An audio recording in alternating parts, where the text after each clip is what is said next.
Hello, ladies and gentlemen. My name is Emperor Poxal, aka Brandon, and today I am joined with, and I might be fanboying a little bit here on the channel for the first time, like ever, but today we're with Doug, aka the voice actor behind my favorite character in all of fiction, Gin Ichimaru. Woohoo! What's up, people? I'm here with, do I call you Emperor Poxal or You can just call me Poxal. Poxal? What's up, buddy? Yeah. Yes, thank you for Poxal and I met on Twitter, and as I'm not a big Twitter guy, I was like, all right, if you wanna interview me, I guess help me reach 3,000 followers. And you did it within like 15 minutes. We overshot that goal like crazy. I think there was like a 50 gap, and then we got you to like 38 or 39. Yeah, it was great. Thank you very much. Yeah, man. I don't really, either way, it doesn't really matter because I would have done it for you anyway. But thank you. I appreciate it. No problem. Yeah, I didn't read the tweet and like, if you do this, then I'll do this. It was more so, hey, help me do this. And I've done it. Yeah, no, I was like, well, let's see how deep he is into this stuff. And you definitely were. So cool, Yeah. cool. I really appreciate it, man. But just I guess, how's your day going? How's your evening going? I have a 3-year-old, so that's a big part of my life these days. I don't really watch any anime per se. We were talking about this right before we got on air, but we were saying, I really rarely see any of the anime that I do. I have caught it a couple times. I would say out of all of the different series I've seen, I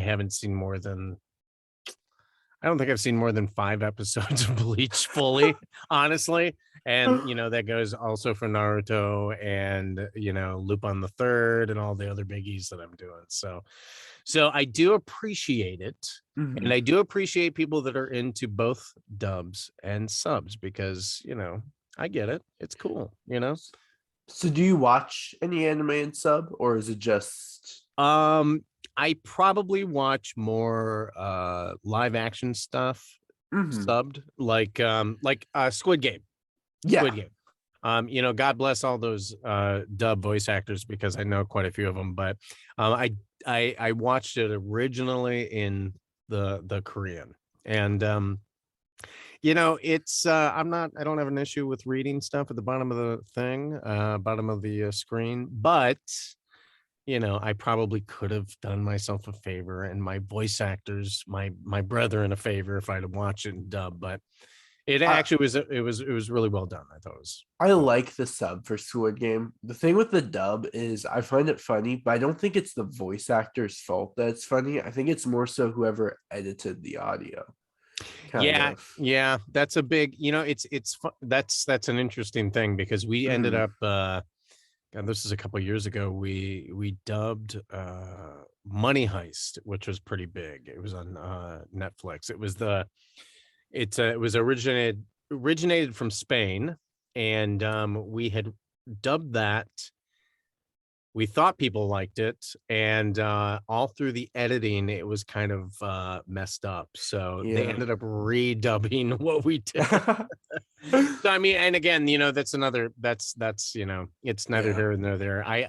I'm thankful for the dubbing work that I do get because it's a lot of fun. But sometimes I'll watch the sub, sometimes I'll watch the dub. A lot of times, if I'm gonna watch something and I know who's in it, like any of my friends, I'll definitely watch the dub. Yeah, I know Greg Chun was the lead in Squid Game, so I'll probably have to give him a little shout out and say, Greg, I'll see it sometime soon, I promise, buddy. But I just kind of got into it, and it was like, it's just like anything else. I dubbed a Japanese movie called what the heck was it called? Homunculus, and it's on Netflix. If you get a chance, do you have Netflix? I do have Netflix. Okay. Yeah. Homunculus, it's a very trippy movie, Japanese live action. I believe the lead in it. If you get a chance, check it out.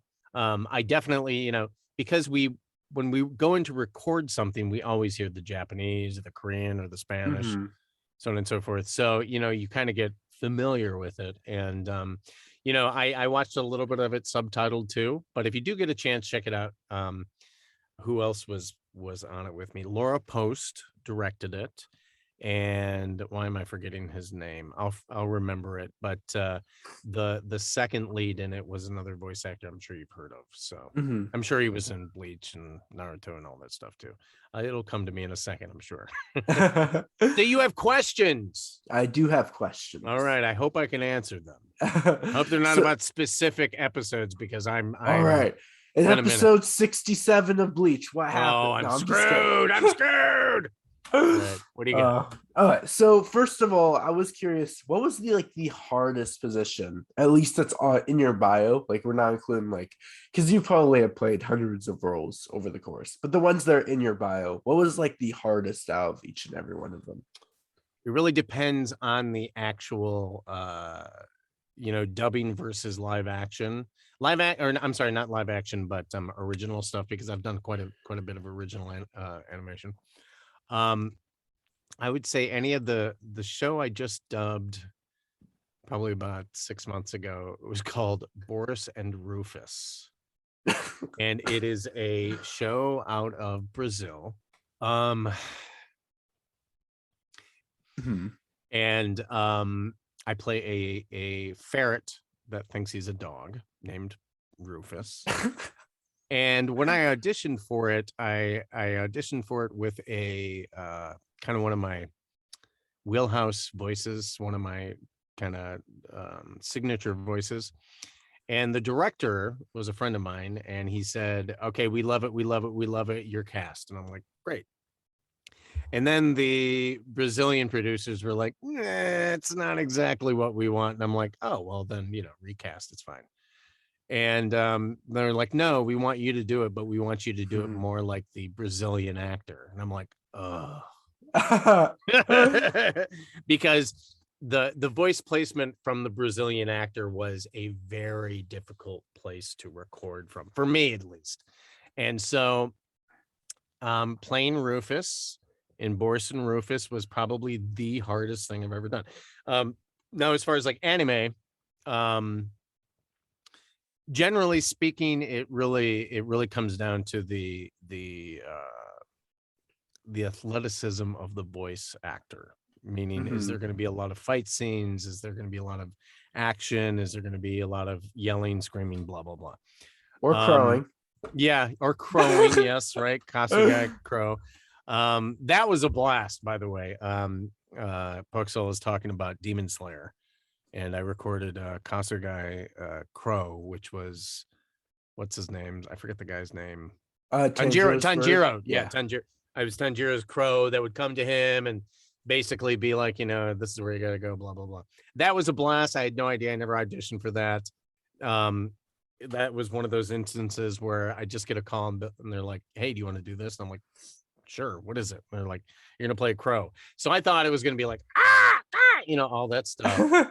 And it ended up he talked. So I was like, okay, fine. So that was really easy. But usually, one of the shows I'm working on right now called Lupin the Third.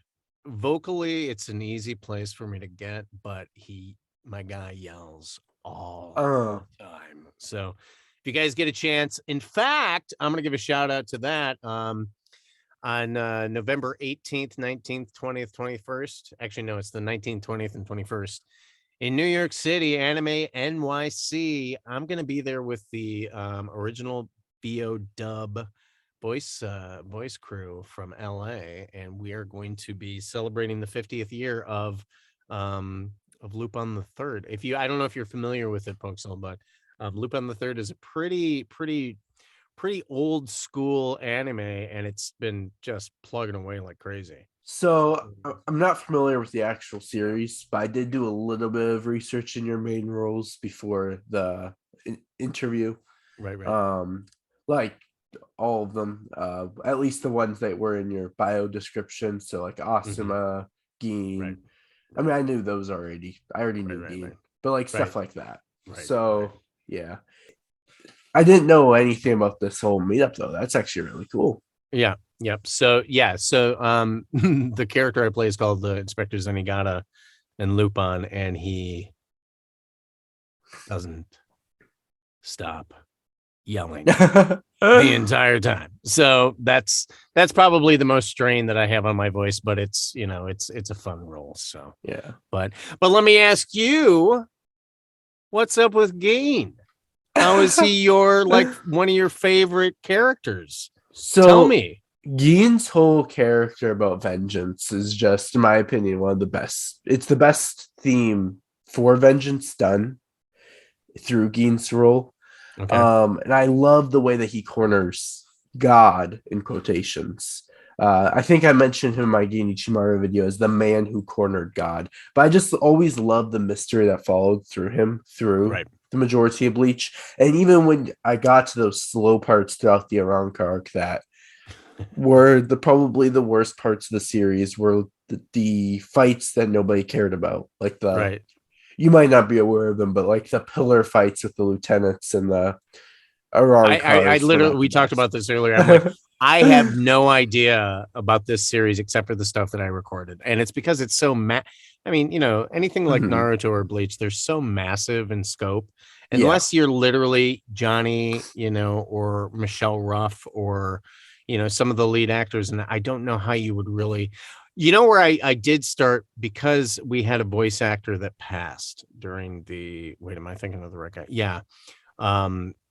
Michael Lindsay. He was the voice of Uhara. Is that, am I pronouncing him right? Uhara.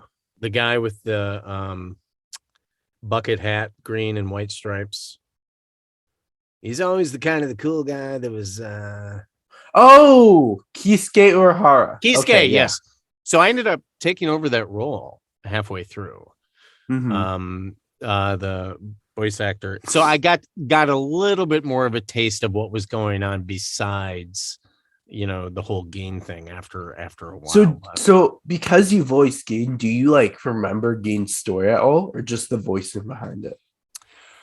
I remember a little bit of it. I remember you know, the whole basis for this character was his deceptive nature. And that was kind of really where I placed him. I mean, you know, here's a pro tip. Any voice actor that says that if they dub, if they say that, you know, this is my character, that's bullshit. The character originated in Japan. The character originated in the original anime. I am, as a dub actor, I consider myself aftermarket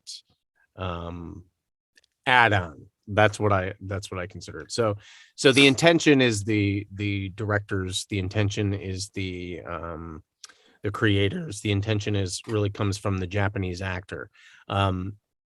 My responsibility is to, you know, do that character justice, because it's already been performed. You already have all the visuals, you know, and so what I have to do is I need to interpret what I'm seeing when I'm dubbing it, and I have to also interpret the inflection in the voice, and so on and so forth. And you know, you need a good director that understands the story to really guide you in that direction.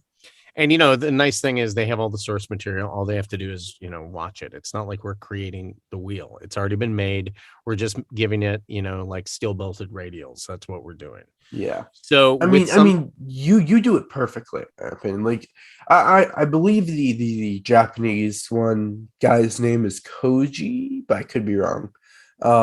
Anyway. I'm like, okay, maybe it's been a minute since we recorded that for sure. So I'm pretty sure like he has a great voice for Gin, and I think translating that to English, Gin's English voice it's similar, but it's different at the same time. But it fits his personality really well, because Gin's almost like this psychopath almost by nature and personality. Like he enjoys torturing people. For example, his message with Rukia on the bridge, and all that, where he gave her that inch of hope. Yes, and that's, and you know, and again, that's all really inspired by what's already there. So what I need to do is I need to interpret that in English, obviously, but I need to, it's a lie if I said I didn't, put my own stuff into it, because you kind of have to make it, we make it our own as much as we can, but I also have to honor, the original voice actors. So I think my voice is a little bit deeper than the Japanese actor that did Gin. The one thing with that character with Gin is that, there was always something that he was not. He was like a poker player. He's basically always poker faced. You never saw his eyes. I think there were probably maybe 2 or 3 total episodes in the entire time he was in it that you really actually saw his eyes open. 2 of the scenes were filler too. Yes, exactly. Yeah. So, the whole, he's reptilian, he's a snake, he's, these are all obviously, kind of that evil, sinister kind of thing, but we don't really get into his character much until later on. So you kind of start off with this idea that this guy's conniving, and he's got something going on that, he's going to stir the pot somewhere or another. Yeah. And you don't realize the humanity, of Gin. I didn't really understand until we had flashbacks, I think, for his relationship. There was like a woman that he had. I forget her name. Rangiku. Yeah. Rangiku. Yeah. Rangiku. Yeah. And seeing that, you're like, okay. And, I don't know the creator's intention. I didn't read the manga. I didn't know that was coming from me. But once I got to that point, I was like, oh, okay. Well, this is the wall this guy's put up this entire time, is that he's just going to be this surface thing. And his entire inner world was going to be, marked by his experience. And, he was a very fun character to play because, I got to say, the quote unquote bad guys are always the funnest to play because you don't always know their intentions. And that was the one thing with Gin, is that you couldn't really tell what his intentions were until later on in the series. So, and Kubo did it so well by putting all these like little stretches here in the manga, like just sneak peeks into his true personality. Right. Did you ever like create, because like he was like the main like he was perceived as this main villain during the Soul Society arc, during the first section of the story. Like everybody thought he's the one that killed Aizen, he's the one that did all this stuff, but as time goes on, we slowly see how he's really just Aizen's like right hand man. And that, and the way that was played was, that was another part of his secret, that his secret identity was that he was, he double cross Aizen at the very end. Yeah, so he was like a double snake. Right. And that was the whole point, is that, I never tried to play him, and for that matter, the Japanese actor never did, but never played him pure evil. I played him with that ambiguity too, because even his demeanor, he comes across very what's the word I'm looking for? Asexual or polysexual. You don't know if he's. I didn't realize that he was into women until the whole back, story arc of him with his Rangiku. So that was also a part of that. Is he or isn't he? Or what is he? And he played it the way he was perceived. When I heard the Japanese, was that it was very surface, and there was obviously that was on purpose, and the way he played people and played off people, you were never 100% where that guy was coming from. And that's what I think was the most interesting part of it, is that he had ulterior motives for everything the entire time, but he was biding his time because of the whole power structure. Yeah, I mean, he kind of gives his speech later on in the story about Sosuke Aizen's power. I'm sure you might remember recording that line. It's an iconic speech. Yeah, maybe. I mean, what episode is that? I don't know. This is all like 8 years ago, 7 years ago. So this is a Yeah. good chunk of time in the Yeah. past. But did you ever like create like theories, like maybe not just for Gin, I mean primarily for Gin, but other characters as well? Have you ever like made theories of where a character was heading in your Again, head? because I don't know the material that well, I would only be able to really speak on Gain. And really it's a continuation of what I was just saying earlier, is that I was always kind of like curious where this character was going to go, because the way he was presented was with a little bit of a I don't know if I can really buy him completely, as far as if he's being truthful about things, Yeah. because he was very surface. He played, the way I played him was obviously based on the Japanese, but it was really to showing that you never really heard him angry. You never heard him, upset, really. You never heard him. He was just always this kind of surface, like smooth kind of delivery, very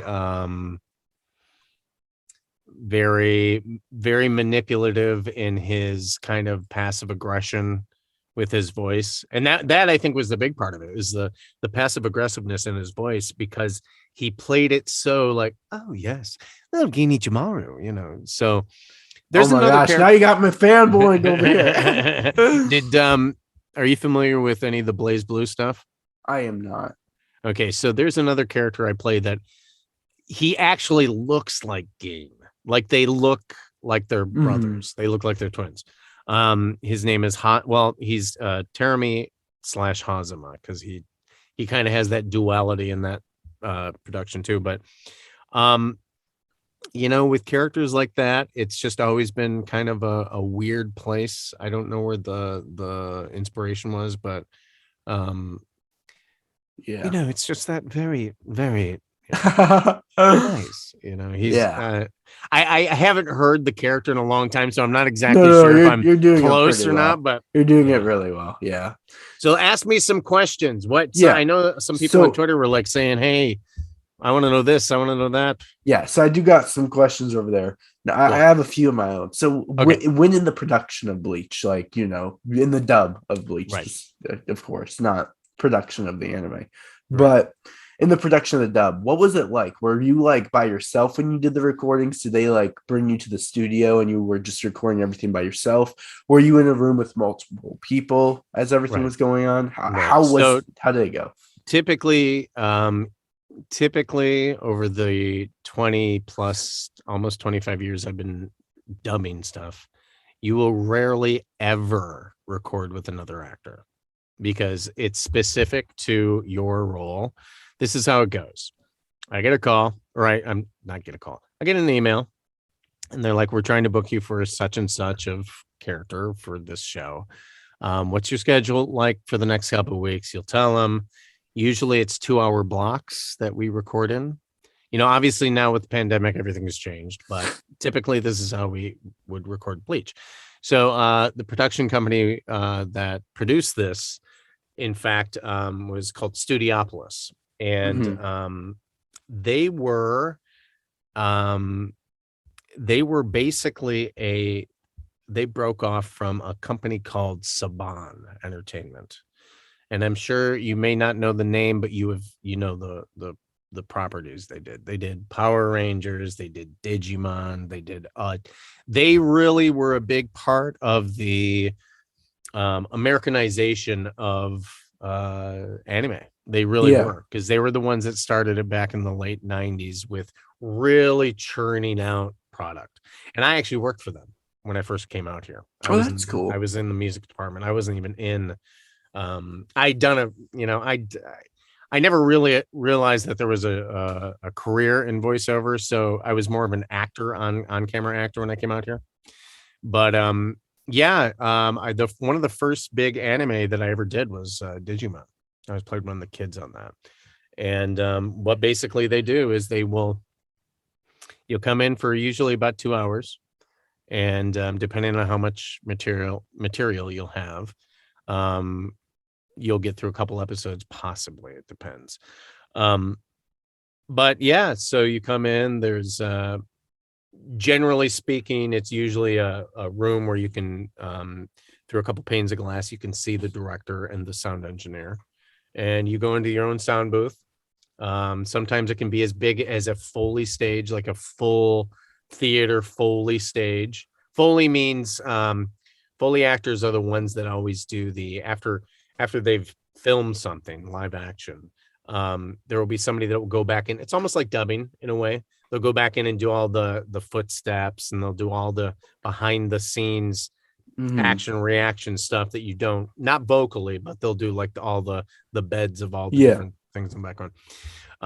So yeah, I've recorded on anything from a tiny booth the size of the one I'm speaking to you from to a massive soundstage. And usually it's universally like this. You'll have the script, you'll have the video in front of you, whether it's on a movie screen or whether it's on a computer, whether it's on a television, and basically you have your script, you have your earphones, you have your mic, you have your video, and they'll tell you the cue. And every script has been broken down into time codes from any little utterance of anything from the beginning of that script to the end. So you could have 1,000 loops in something depending on how busy the talking and all that stuff is.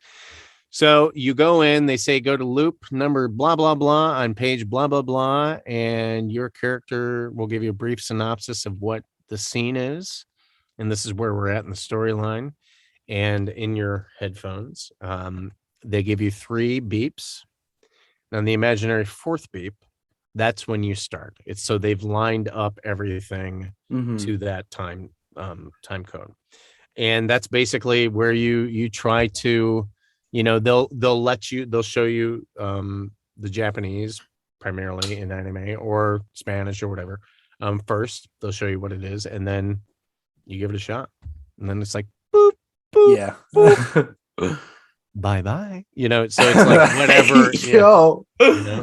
So yeah, so that's what it is, and that's really what it is all day, all night. And since the pandemic, now I'm actually recording from my office at home. So this is my booth right here that I'm talking to you in. Does that mean like you get more work, do you think, or less work with like the whole pandemic?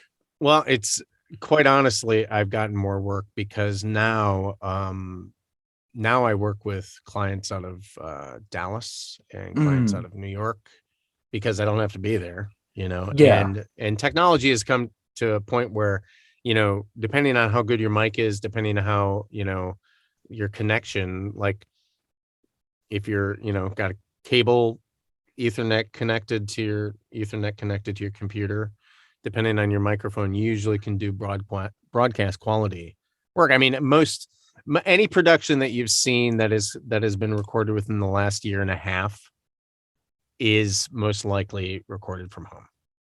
And you can, it's funny because you can kind of tell, because I've watched a couple things and I'm just like, oh man, that guy was recording from home, and you can tell that his setup wasn't, or his or her setup wasn't that great, because you can hear room noise or you can hear all that stuff. So me not being very technically inclined, it was kind of the learning curve was a little steep for me. But now I'm kind of set up. Now I kind of figure out what I have to do, and so yeah, that's what I do day in and day out. So did you, like, during at least the production of Bleach, did you interact with any of the other voice actors frequently, or? It was honestly walking past them as I left or they, entered or whatever. So honestly, rarely. Let me see, who would I have talked to the most? Probably like Michelle Ruff, who played Rukia. I didn't see Johnny that much, Johnny Young Bosch. Well, I know Michelle's like super nice because she replies to like everyone. Yeah, no, Michelle's my homegirl. She, in fact, we found out after we'd worked together for a while that we'd both gone to the same school back in Michigan. That's awesome. Yeah, we were That's both really from neat. Michigan State. Yeah. So, yeah, in fact, she's going to be in New York in a couple weeks with, I think, with her husband and with all the rest of the cast. So it's pretty good. I feel like the voice acting community, although it's big, it's also small at the same time. It is pretty small. I mean, fortunately, most of us know each other. Yeah. It's a lot of it's changed, since the pandemic started. And now that a lot of the I can work with people, production companies out of New York or Dallas, Funimation, blah blah blah. It's now I know more people, but it's still a pretty small knit community. A lot of the people from Dallas that were working with Sound Cadence Studios, which they record a lot of the Funimation stuff, a lot of them moved here. So they moved here at the beginning of the pandemic, and fortunately they were able to be malleable enough to get online, work out their stuff, record from home. And I had somebody that had just moved here from Dallas record or direct me in something, and she had literally just probably landed in town. So I mean, it's crazy. You get to know. I know people, but I've never met them. Do you know what I'm saying? It's like, yeah, like at least I can see your face. Like sometimes you'll never see the person that's directing you or the engineer or something like that. So it's very interesting. It is a little isolating, but it's the way of the world right now. So I mean, I hate DMs through Twitter because you can't address emotion. When you're through text, it's harder to express emotion through text. Right. So absolutely. I bet you it must be even weirder as a voice actor who's like trained in expressing to communicate through emails and text. Not really. I mean, I know what you're saying. I know what you're saying. I know what you're saying. But it's just it's like you're talking to me right now. Yeah. Do I sound like Gin? No, but at all, right? I don't sound like. Usually, I don't ever use my regular speaking voice for any of my stuff. There's been a very few times I've acted where it's just my regular speaking voice, and it's Doug. So. I mean, it's all just frosting. It's all just making it more palatable. I would when one of the things I always tell voice actors or people that are aspiring to be voice actors is I'm like, if you really want to be a voice actor, slap some headphones on and get some recording equipment. At this point, it's not even that expensive anymore. And get to know your own voice, because since I was a kid, I was always doing impressions and doing stuff like that. I did the announcements over the PA in high school, so I was always doing acting stuff. But like, unless you really know what you sound like, it's hard to say, oh, I'm gonna be a voice actor until you know what your instrument is, and it's like this right here, my voice that I'm speaking to you in, this is my natural voice. But if I'm gonna talk to you like maybe I'm a Marine or something like that, or maybe if I'm a salty, I put on some stuff that's not even remotely who I am. But it's all acting. It's all, it's like being a sponge and going to okay, I know people that are like this. How do they sound? And just like Gin, I'm sure, I don't know of any voice actor, American English speaking voice actor per se, that I would say his voice is based on, but I probably would say he's more based on pompous English actors than he is on American actors. Not that he really had an English accent. He had more of like a mid-Atlantic accent, but yeah, I mean, it's all just thinking, okay, how would this guy be? How would this guy be? Yeah. I think there's a lot of interesting aspects there. And you actually answered one of the future questions. What would you tell to an aspiring voice actor out there in the audience? Yes. So yeah. So I'm going to get to the Twitter questions, and I have a few other questions. I just don't want to accidentally miss the questions that I told people they could have in here. Oh, and a big part of, that last part of the what would you do as an aspiring voice actor? Act. Get into an acting class. If you're in high school or if you're in junior high, get into a play. Do as much as you can with drama, because that's really what I did. I mean, I was in plays all throughout junior high and high school, and that was really the basis of why I felt confident enough to do voiceover, because I had acted before. So was it like, and this is good because you have Asuma and Gin like this, was it like to say goodbye to a character when they die that you voice acted for a while? It's a double-edged sword, because it is bittersweet, like how I mentioned earlier about the Asuma dying from Naruto. I knew that at some point he was going to pass. I mean, I wasn't following the anime from Japan, the sub stuff. I wasn't following any of the manga, so it's like I had no idea what was coming. I knew eventually he was going to die. Yeah. But it was like going in there and being like, "Oh, by the way, you died today." I was like, "Shit." Okay. All right. Okay. It was bittersweet. I mean, the cool thing is that for some reason or another, I kept on coming back and recording for Asuma, because there were times where he was like brought back to life in video games, or there were flashbacks and stuff like that. So that wasn't the permanent end to my recording for Asuma. But Asuma was one of those weird roles for me, because when I started recording him, this was it late 90s, early 2000s? 2000 maybe. I think it'd be like early 2000s. Yeah, I was a cigarette smoker. And so my voice was a little bit deeper back then, because there was a little bit of natural texture to my voice. And Asuma was also a smoker. So up until probably halfway through the series, I was like, why am I smoking cigarettes? This is ridiculous. Yeah. Kids out there, don't smoke. It's stupid. It's a waste of money. But anyway, so I quit. And then I was like, oh no, my voice changed. So that was maybe one of my biggest regrets, is that he as a character was a smoker. And, there's like this whole thing where like right on his deathbed, he's got to have a cigarette. It was just kind of like, oh, come on. But it was a bummer for sure. But I mean, I wasn't so attached to him at that point. And it's because every time I'd gone in after I'd quit smoking and my voice had kind of changed, I never felt like I could reach that same depth of my voice. So I was always super self-conscious after that about that character. Yeah.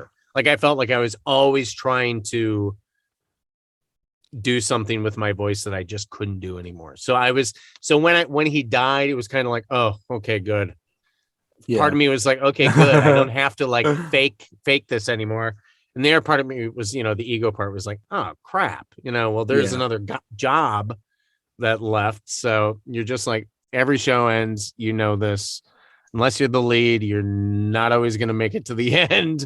Oh. So yeah, with Gin, I honestly had no clue he was going to last as long as he did.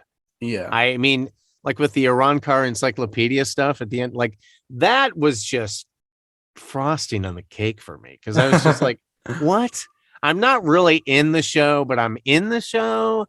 Yeah. And, it's like, I'm explaining stuff that I have no idea what I'm talking about, which is kind of good because that's the point. Like, he's trying to explain things to people, but so I think at that point, it became, for Gin with that stuff, it became more of a comedic thing than it was I didn't take him seriously at that point. And I didn't realize that he was going to pop back into the storyline toward the end. I thought that they were going to play him off like he was this comedic character and then it was never going to happen again. So, with Gin, I had a little bit more of I knew a little bit more ahead of time what was going to happen with him. And it was not because, it wasn't because I knew the manga or the anime. It was because a fellow voice actress would always tell me, "Oh yeah, Gein's gonna go out, blah blah blah," and like she'd always hint at stuff, and I'm like, "Shut up, I don't want to," like, you know. So I knew it was coming, you know, and that's like happened to me in a couple different things. Like, are you familiar with JoJo's Bizarre Adventure? I am familiar with JoJo's. Okay, so do you know the season that I was on as Polnareff? Yeah, that's part 3. So yeah, Part 3, yeah, yeah, like I had a friend that was like always going, "Oh, this is going to happen." This, I'm like going, don't tell me. And then, you know, after my season was over with, I thought that was it. And she was always like, "No, no, no, no, no. You come back. And I think it was season 5 or 6. He comes back, and I was like, "Oh, great. Okay, you were right. Oh my god. So that was another one of those things where it was like, you know, as an you know, knowing that I had more work was great, but then being like, oh wait, he ends up being a turtle. And that's what I would always hear from this specific friend. She would always say turtle and to me, and I'd be like, what are you talking about? You're gonna be a turtle. And I'm like, and I thought that was like code for something, but literally my character spirit ends up locked inside of a turtle. So this is a question I was thinking about. I'm worried I'm gonna forget if I don't ask now. I don't know if you'll be able to know the answer, but can you explain what Silver Chariot is? Silver Chariot is my stand, which is everybody in JoJo's Bizarre Adventure that are the cast, basically. Everybody has been imbued with these powers. And it's almost like and I didn't find this out until the last season that I did, was that everything came from a meteorite that was fashioned into an arrowhead or a spearhead or something like that. And I don't know how people got the powers, but it's basically like a apparition that flows out of the user, the stand user. And it is essentially it's like when I say apparition, that I don't mean, because it obviously is physical enough that it fights for you, but it's basically Silver Chariot is my fighting spirit. That it's like my spirit animal, who is he's kind of like a knight of armor / robot. Yeah. I guess I don't know if that answers it. I'm gonna be honest, I'm not good with JoJo stuff. No, it's bizarre. I will say it's bizarre. Yeah, I mean, I haven't seen season 5, the season where he comes back. I already knew he came back, but I haven't watched it yet. I think I'm on like episode 5 of that season. I'm just such a slow watcher when it comes to JoJo's. I've been on episode 5 for like. So wait, did you watch it from the beginning? Yeah, I did. And what did you think? I'm not the biggest fan of the start of JoJo's. Okay, so yeah, it was a different scenario, right? I mean, it was like, it started with, was it Richard that was in it? Joseph, Joestar? It was Johnny. Jonathan was the first Joestar. Okay, see, and that's just it. Like, I didn't find out about this shit until afterward. It's like, there was shows before us? I had no idea. Yeah, so it wasn't, stands weren't a thing. It was something called Hammond. And it was like, it's a lot, from my understanding. I'm not a fan of Hammond.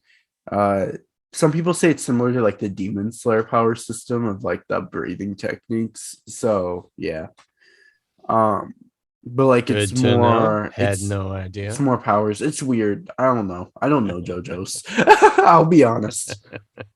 Well, I do. The one thing I will say about the show that was kind of a riot to me was all of the nods to music, and really my era and before. Like I was born in the 70s. I'm 50, so a lot of the tips of the hat to the different music, the different bands and everything, it was funny. I remember that there was a point where we had to change so much stuff. Oh yeah. Because licensing is very different in Japan, because if it's not going to go further than the borders of Japan, It's just like Levi's.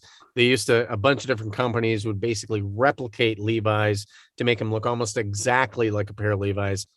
But if they had the red tab and if they had the certain things, they couldn't sell them outside of Japan. Yeah. This was the same kind of thing, I think.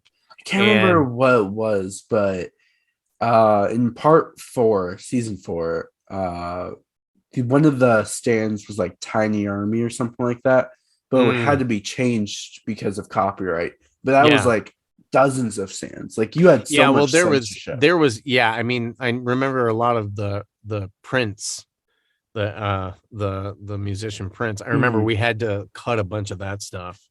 There were a couple things that the coolest thing I thought that we had going for us was that we actually had a song from the Bangles that was our outro, Walk Like an Egyptian, because our season was based in Egypt. But that was cool to me. I thought, oh, okay, got a little bit contemporary of my time. But yeah, that was an interesting show. But back to Bleach. What else?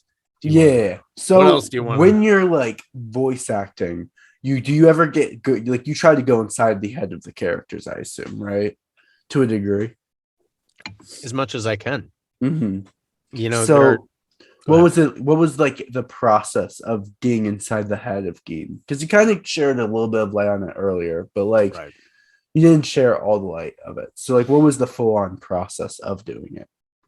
So you audition for a role and they'll give you a breakdown of who that person is. It's very brief. And you usually get a bit of the copy from one of their first scenes. And so you don't have a lot to go on unless you now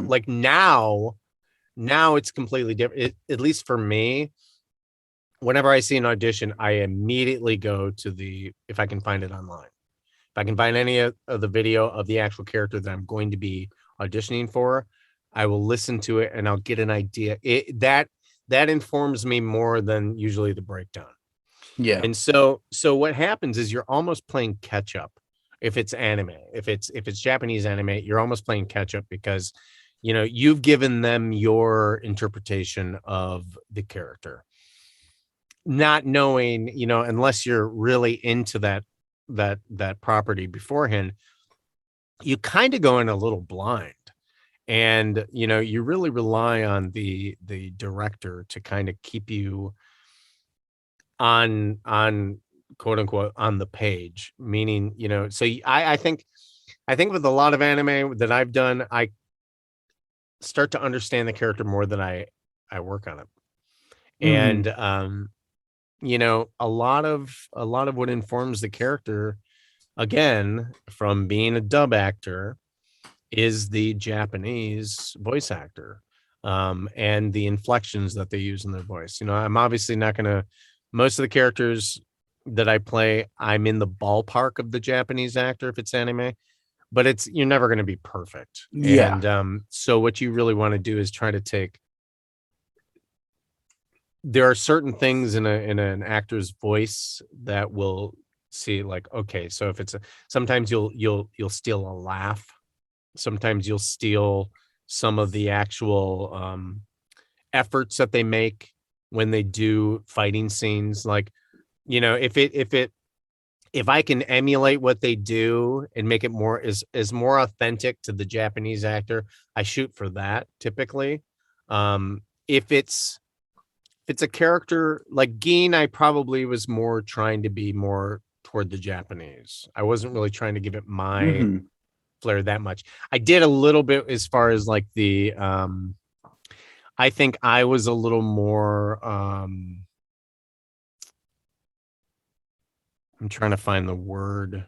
I think I used a little bit different levels as far as the way I spoke with Gin, because obviously I wasn't as high pitched as the Japanese voice actor.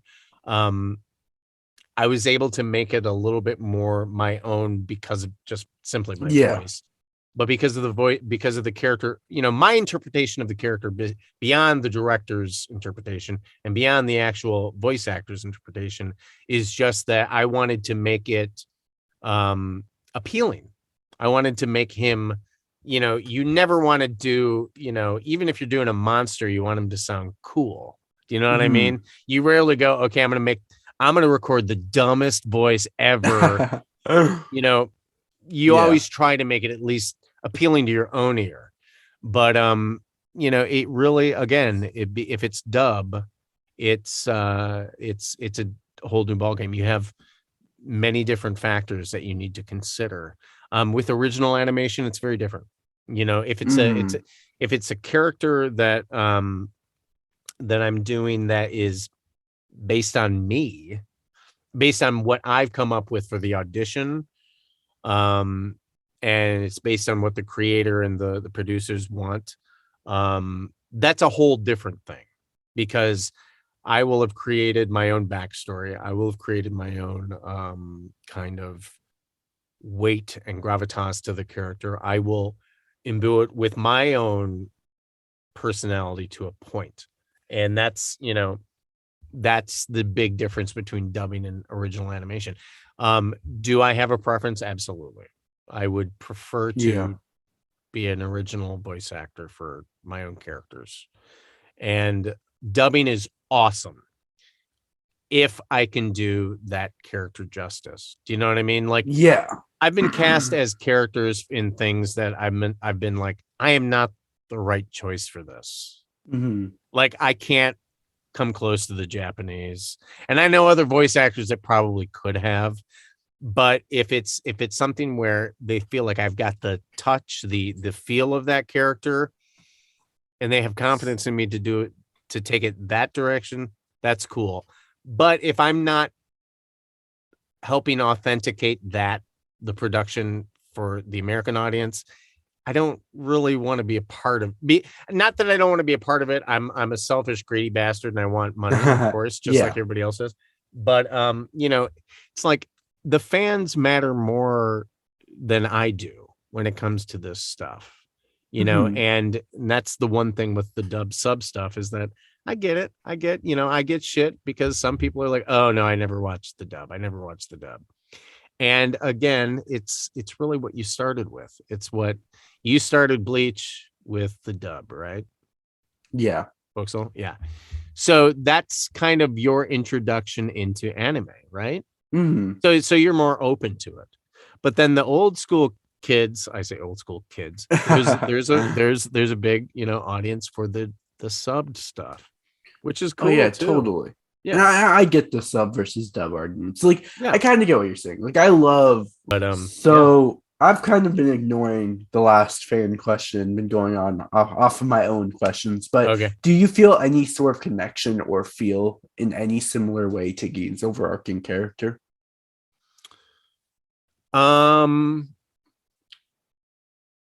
To Gin's persona, as far as being very surface and very fake, absolutely. I think that most of us wear masks like that. I mean, he's essentially an individual that is wearing a mask, and that's the reason I say that, is because you never see his eyes. And so typically when we can't see somebody's eyes, we're a little suspect. That's just human nature. And, the way that they animated that character, it was always going to be, well, what's this guy all about? Like all the, from the very beginning, he was a little off from, he was a little maybe too polished in the way that he would respond to things, and maybe it always had too well rehearsed of a, not like he came across rehearsed, but there was always this ulterior motive, and I didn't really get that until after the first couple episodes. I was like, oh, he's a mother effer. He really was. I mean, but then you didn't realize until later on, like he even had different plans the entire time than you ever really thought. So like when he was doing his whole speech about Kyoku Sugetsu and how powerful it was, but yet how in all reality that's not Aizen's like true strongest point. It's the fact that Aizen's so powerful. like it makes it obvious. The reason why he knows that is because he's been observing Aizen, like to and carry that's out the this point. plan. Yeah, and so he was a very faithful lapdog to Aizen, but there was also something else going on. You Yeah, knew he was hiding Aizen's secret. like with the So, and he was whole "I'm sorry" to Rangiku, like back in the Soul Society. right. So that was really who he was. He was, and that relationship obviously kind of informed his later decisions too. Yeah. Yeah. So yeah, I mean, as far as like connecting to a character, I think that surface kind of I don't want to say slick, but that surface kind of polished response. I think I was much more like that when I was younger. I think that I was more of a more put on to entertain people. Now I don't care, but when you're younger and you don't really know what you're talking about, it's always, if you can pretend and make it sound like you know what you're talking about, then you can, BS your way into certain rooms and so on and so forth. Now it's different for the experience I've had in the age I'm at, it doesn't have to factor into my life because I do have some knowledge. I do have some experience. I do know some stuff, but I mean, like Gin would have been, maybe I wasn't exactly like him, but I do understand aspects of his character. I do like that persona because I feel like a lot of people, I mean, I think everybody kind of puts on not a snake persona, but everybody puts off when they're talking to people in their life, they don't act like themselves 100%.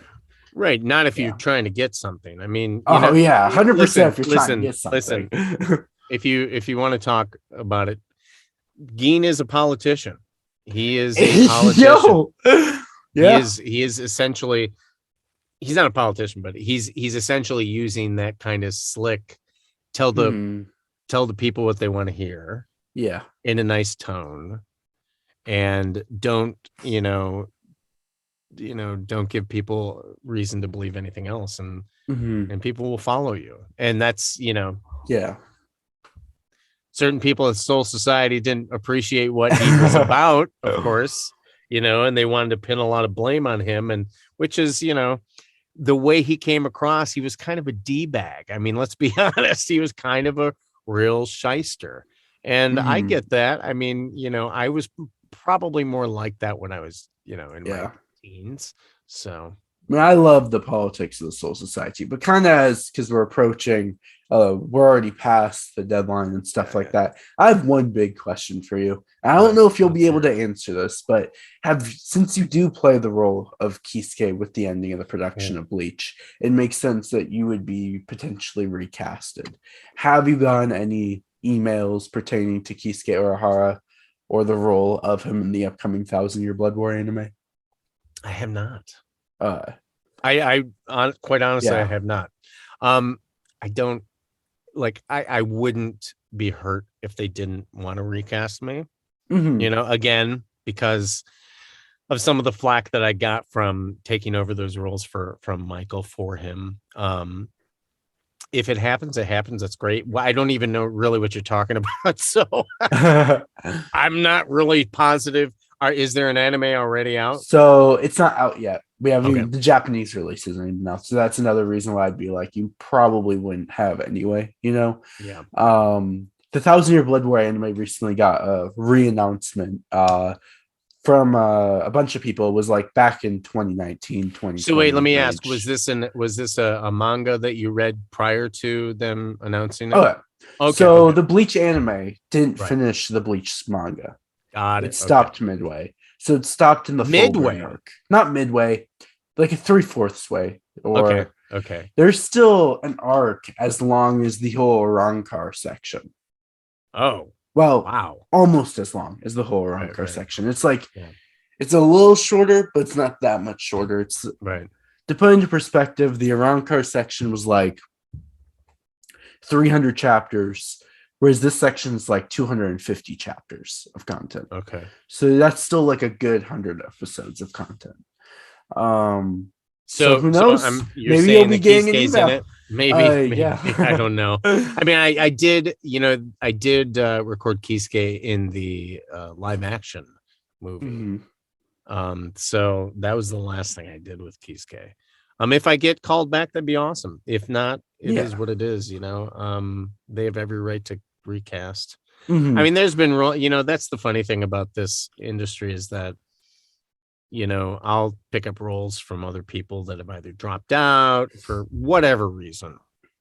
And it's like you'll always be compared to that first person that recorded a role, no matter what. Yeah, that's what's in people's heads. So like that's what they're expecting when they're watching something. Exactly. And so I get that, but then there comes a point like the property I'm going to this convention for in New York.